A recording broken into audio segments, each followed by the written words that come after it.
Bonjour à toutes et à tous, j'espère que vous allez bien. Aujourd'hui on se retrouve dans une nouvelle vidéo en compagnie de Léna qui va vous présenter la licence STAPS. Donc elle étudie elle à l'université Paris-Saclay, donc dans le sud de l'Île-de-France. Donc Léna va vous présenter un peu les campus dans lesquels elle étudie, mais à part ça, il faut savoir que l'université Paris-Saclay est vraiment une très très large université, il y a vraiment extrêmement beaucoup d'universités, c'est plusieurs universités combinées en fait, donc voilà. Sur ce, j'espère que cette vidéo vous plaira. Pour les gens qui sont nouveaux sur cette chaîne, en fait moi je fais des vidéos sur le nouveau bac, sur les études supérieures, etc. Nouveau bac en technologique et en général, les vidéos sur des options, voilà, etc.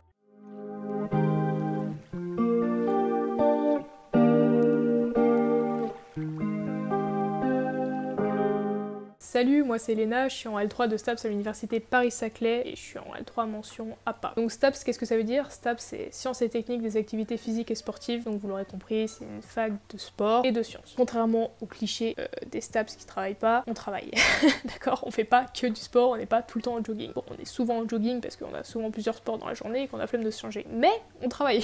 C'est un enseignement très très scientifique et bien plus dur que ce qu'on pourrait penser. Pour ce qui est de mon parcours, moi j'ai fait un bac S spé maths, voilà.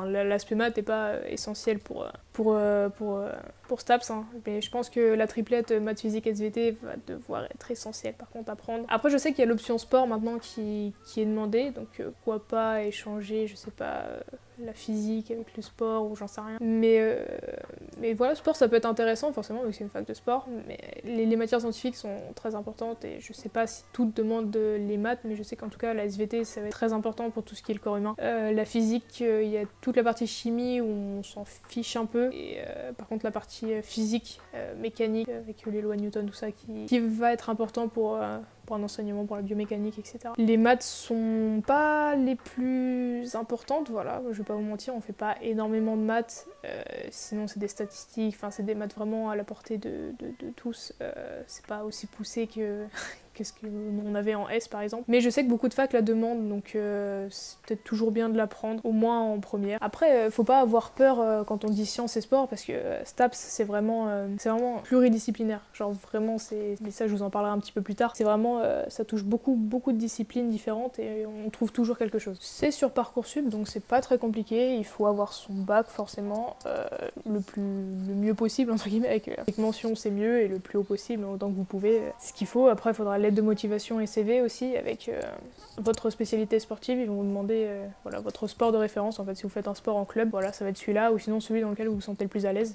Pour ce qui est du campus, la fac, elle s'étend, c'est une fac ouverte, c'est pas fermé dans un enclos comme en lycée. C'est une fac ouverte sur 3 villes différentes, donc Bure-sur-Yvette, Orsay et Saclay. Et, bon, ça fait des trajets, parce que en STAPS, en tout cas, on est dispatché un peu partout. Voilà. On a l'UFR STAPS, le bâtiment réservé aux STAPS, qui est sur Bure-sur-Yvette. Ah, c'est le bâtiment 335. Mais c'est pas celui dans lequel on va le plus, malheureusement. Voilà, donc, on va un peu dans d'autres bâtiments, le bâtiment de bio, tout ça, un peu sur Orsay, un peu sur Bure. Donc voilà, ça va dépendre, ça va changer beaucoup. Mais ça se fait. De toute façon, on est des sportifs, on marche. Hein. On marche en cours, tout ça. Et puis de toute façon, vous allez très vite avoir des potes, ou vous-même, vous allez avoir une voiture, donc ça va être plus simple de se déplacer. Après, les trucs les plus pénibles, c'est les déplacements pour aller sur les lieux sportifs, parce que parfois, votre spécialité sportive, voilà, vos terrains, ils peuvent ne pas être directement liés à la fac. Moi, je sais qu'en tant que spé foot, notre spé, elle se fait sur le plateau de Saclay, donc c'est sur Saclay, c'est au-dessus, c'est un peu difficile d'accès, mais c'est bien desservi. Par contre, la fac, peu importe où que ce soit Bure, Orsay ou Saclay, c'est bien desservi en bus, et il y a le RER B,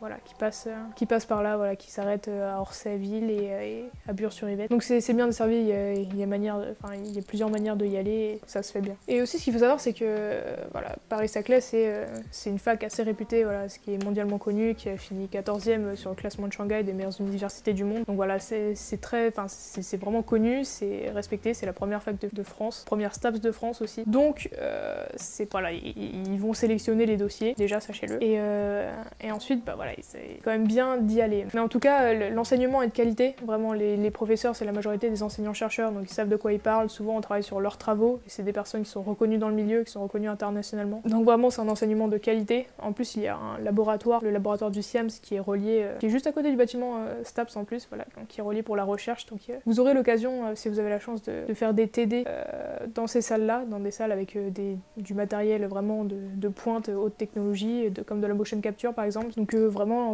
l'enseignement est cool et le campus pour ça il est bien. Pour revenir un peu sur les matières, du coup, ce que je disais tout à l'heure, c'est vraiment pluridisciplinaire, c'est-à-dire que vous allez avoir beaucoup de sciences forcément, vous allez avoir de l'anatomie, de la physiologie. Donc la physiologie, c'est la biologie du corps, tout ce qui est système cardiovasculaire, système endocrinien, donc les hormones, système nerveux, il y aura de la neurophysiologie, du coup le système nerveux, le système forcément musculaire, tout ça en fait, ça regroupe tout ça. Il y aura de la psychologie, vous allez faire beaucoup de psychologie aussi, notamment L1, L2, psychologie cognitive, psychologie sociale, différents types de psychologie. Vous allez faire de la sociologie du sport, histoire du sport. Voilà, dans la sociologie du sport, on peut avoir aussi l'étude du genre dans le sport, qui est un cours très intéressant en L2, vous allez voir. Quoi d'autre comme matière? Qu'est-ce qu'on a d'autre? Anatomie. On a biomécanique, forcément, biomécanique. Voilà, c'est ce qui se rapporte un peu à la physique mécanique que vous avez au lycée. Quoi d'autre comme matière? Vous aurez des cours sur les connaissances du système sportif français, forcément, sur comment s'organiser à différentes échelles, nationales, régionales, internationales. Voilà, vous aurez des cours de sport, forcément, voilà. En L1, vous allez avoir 3 polyvalences, plus vos spécialités sportives. La spécialité sportive, c'est le sport de référence. Comme je les disais tout à l'heure, c'est le sport que vous faites en club, ou celui que vous avez fait le plus dans votre vie, et celui avec lequel vous êtes le plus à l'aise, celui dans lequel vous avez le plus d'habilité et de capacité. Donc ça, vous allez l'avoir 2 fois par semaine, bloqué, le mardi matin et le jeudi après-midi. Le jeudi après-midi étant réservé pour les compétitions universitaires, les championnats et tout ça. Et vous allez être mélangé L1, L2, L3, parfois même master. Donc voilà, c'est le créneau, toute votre licence, tous les mardis et les jeudis, vous allez avoir votre spécialité sportive. En plus de ça, vous allez avoir, donc, comme je l'ai dit, en L1, 3 polyvalences, ensuite plus que 2 en L2 et en L3. C'est d'autres sports, du coup, que vous allez faire sur le tas. Et en L1, vous allez tomber forcément sur danse, sur gym. Vous allez avoir un sport co. Très souvent, il y a athlé aussi en L1. Après, ça diffère un peu en fonction des groupes. En L2, il y a judo qui est obligatoire. Vous allez tomber soit sur acrosport, soit sur course d'orientation, soit sur escalade. Bon voilà, c'est d'autres sports que vous allez voir. Et dans ces sports, donc il y a la pratique et la théorie. Normalement, il y a 2 ou 3 cours par semestre qui sont réservés à de la théorie. Donc dans la théorie, généralement, c'est l'historique de la pratique, la logique interne de la pratique, qu'est-ce qui fait la spécificité de ce sport, son règlement, sa réglementation détaillée, ouais, du coup son fonctionnement, comment ça se joue, comment ça se développe, et un peu d'études biomécaniques aussi, biomécanique du sport, donc les mouvements du sportif dans ce sport. Ça pour tous les sports et aussi pour votre spécialité sportive. Je reviens sur la spécialité sportive parce que c'est quand même très important, ça va compter, ça va être votre plus gros coef en fait. La pratique va valoir un coef 4 et la théorie coef 2. Donc vraiment c'est votre plus grosse matière, c'est là que si vous vous plantez là-dessus, vous avez très peu de chances de valider, ou alors il faut vraiment exceller partout. Donc choisissez bien votre spécialité. Il y a possibilité de changer d'une année à l'autre, mais c'est très compliqué, donc faites le bon choix le plus tôt possible. Voilà, les spécialités sportives,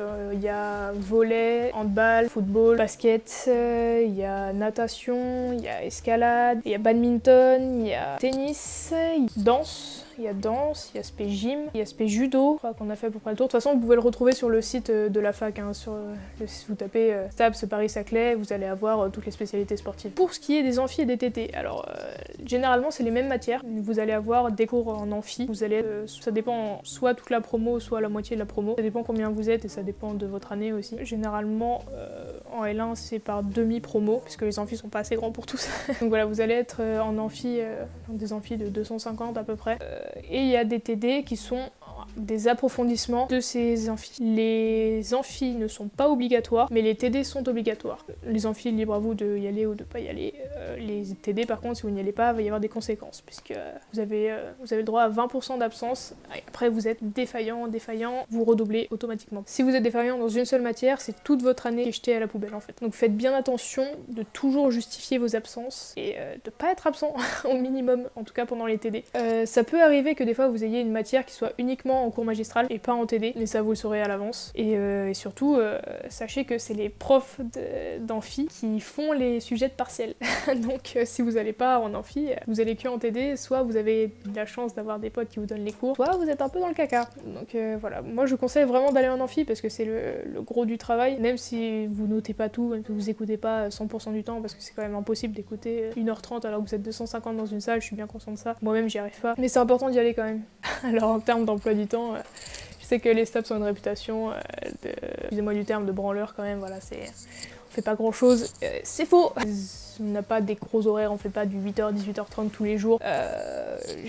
On peut finir tard, mais souvent il y a quand même du temps, et ça alterne entre le sport, les amphis, les TD, mais vous allez avoir sport quasiment tous les jours du coup. Il y a des journées plus chargées que d'autres, ça dépend, c'est vraiment aléatoire d'un semestre à l'autre, et d'une année à l'autre, et d'un groupe à l'autre. C'est difficile d'avoir un emploi du temps type, ça change systématiquement en fait. Voilà, donc ça en gros c'était le STAPS de manière générale. Après, ça c'est le tronc commun en L1. À partir de L2 maintenant, vous allez vous choisir une spécialité. Parmi 4 ou 5, je sais plus, il y a management du sport, éducation et motricité, c'est pour tout ce qui est prof de PS, que ce soit collège ou lycée. Entraînement sportif, donc c'est pour tout ce qui veut, si vous voulez être coach, voilà, dans votre club, que ce soit votre sport, coach de votre sport, coach sportif, fitness, préparateur physique aussi, tout ce genre de métier-là, vous voyez, tout ce qui tourne autour du sportif, vraiment. Ensuite, il y a une licence APA, donc ça c'est ce que je fais, c'est activité physique adaptée et santé. C'est lié, du coup c'est l'aspect santé médicale de l'activité sportive, donc ça je pourrais vous en parler un peu plus après si ça vous intéresse. Et enfin la licence métier de la forme, donc voilà, c'est la licence qui va vous faire faire du sport pour des personnes qui ne sont pas sportives, contrairement au entraînement sportif où c'est pour le sportif. Remise en forme, c'est pour des personnes qui ne sont pas sportives, pour des personnes sédentaires ou vieillissantes qu'on veut remettre en forme. Voilà, c'est le sport au service de la personne. Donc pour la licence APA, voilà, je vais vous en parler un petit peu vu que je suis dedans. C'est du coup tout ce qui touche au handicap, au vieillissement, aux pathologies. C'est le sport qui va permettre, d'un point de vue général, d'améliorer les conditions de vie de la personne et d'améliorer la qualité physique et la qualité de vie d'une personne en situation de handicap ou qui souffre d'une maladie ou qui est vieillissante. Pour vous donner un ordre d'idée, les cours qui en a pas, ça va être des cours très axés sur connaissance du public, donc connaître en gros toutes les différentes pathologies. Donc vous allez avoir des cours de cancérologie, de pathologie respiratoire, pathologie cardiaque, pathologie neurologique, troubles du spectre autistique. Nous c'est ce qu'on a eu cette année en tout cas, lésions médulaires, voilà, pour tout ce qui est paraplégie, tétraplégie, etc. Et après, bien sûr, d'autres cours qui n'ont rien à voir, de la législation sur le métier d'enseignant APA, parce qu'il faut faire très attention, c'est pas du tout le même métier en fait, on a une législation particulière vu que c'est avec un public à risque. Puis après, d'autres cours qui se rapprochent un peu plus de ce qu'on a l'habitude de voir, mais voilà, les spécificités de APA, c'est ça. Et notamment, les sports sont différents en APA, c'est-à-dire que là où on avait des polyvalences, où on faisait le sport tel quel, là, vos polyvalences, vous allez les faire en adapté.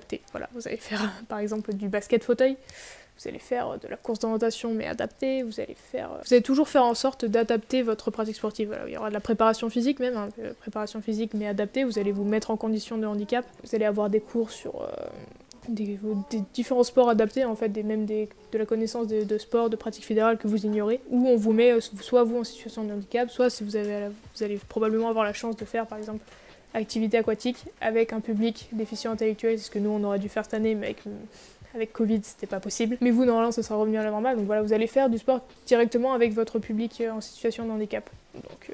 Donc ouais, c'est cool, moi je trouve ça vraiment intéressant et c'est une chance vraiment incroyable de pouvoir étudier comme ça. BURU, donc BURU c'est bibliothèque universitaire et restaurant universitaire. La bibliothèque universitaire, j'ai pas grand chose à vous dire dessus parce que je n'y vais pas. Je n'y vais pas parce que je travaille pas, mais parce que je n'aime pas du tout ce genre d'ambiance. Voilà, moi je préfère travailler seule que là-bas. Je trouve que c'est très oppressant ce silence, tout ça, mais je sais qu'il y en a qui en ont besoin et que par contre ça c'est silencieux, c'est respecté. Il y a énormément de livres, quelle que soit votre filière. Vous trouverez facilement votre bonheur. Il y a un étage dédié aux STAPS en plus, donc voilà. Il y a des ordinateurs. Il y a la possibilité de réserver des box pour travailler en groupe avec une ardoise. Il y a un tableau Velleda, on vous donne un Velleda, une affiche, tout ça. On peut travailler en groupe là-dedans. Après, il y a des tables pour travailler tout seul avec votre propre ordinateur. Il y a des ordinateurs. Et il y a la plateforme en ligne de la bibliothèque qui vous permet d'avoir, même si vous ne pouvez pas vous déplacer, vous pouvez avoir accès à certains documents. Et ça permet aussi de réserver en avance les box. Et le restaurant universitaire, du coup, il y en a un au niveau de Orsay. Voilà, c'est le plus gros. Il y a une petite cafétéria sur Bure dans un des bâtiments. Avant, il y avait un autre RU en bas au niveau de Bure avec le café des sports, mais ça a été déplacé sur le lieu de vie au niveau de Saclay. Donc, mais c'est accessible aussi, voilà, c'est juste un peu plus long. Sinon, Sud Orsay, c'est donc une cafétéria. Il y a une partie cafétéria, vous pouvez acheter des sandwichs, des plein de trucs, des panini, des beignets, tout ce que vous voulez. Et une partie réfectoire qui ressemble à la cantine. Voilà, la partie réfectoire, vous avez votre plateau, vous avez entrée, plat, dessert, sauf que vous avez différents menus, comme un peu chez Flunch, je crois que c'est ça. Genre vous avez votre plateau, vous avez différents menus, vous choisissez soit le menu basique, le prix le moins cher, soit vous faites un extra, il y a un pôle pizza, il y a un pôle burger, il y a différents pôles. Mais c'est très convivial et beaucoup de gens s'y retrouvent et puis c'est pratique quoi, c'est vraiment pratique. Vous avez votre carte que vous rechargez, vous passez, ça vous débite de la somme de ce que vous avez pris à manger et la possibilité de se faire des petits plaisirs même si c'est un peu comme la cantine. Alors pour la vie étudiante, comment vous dire que cette année il n'y en a pas beaucoup à cause du Covid, c'est très compliqué pour les L1. Mais sinon en termes d'association vous avez le SUAPS.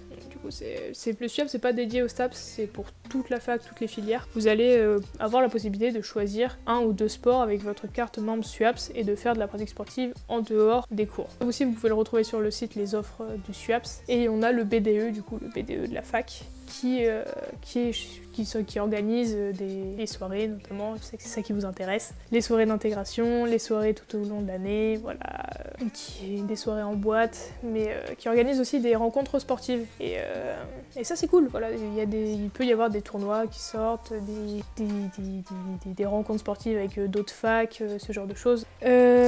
Après en vie étudiante, si la première journée, enfin en L1 vous avez normalement une journée, une après-midi d'intégration, en tout cas moi en L1 j'avais ça, je sais pas comment ça s'est passé l'année dernière.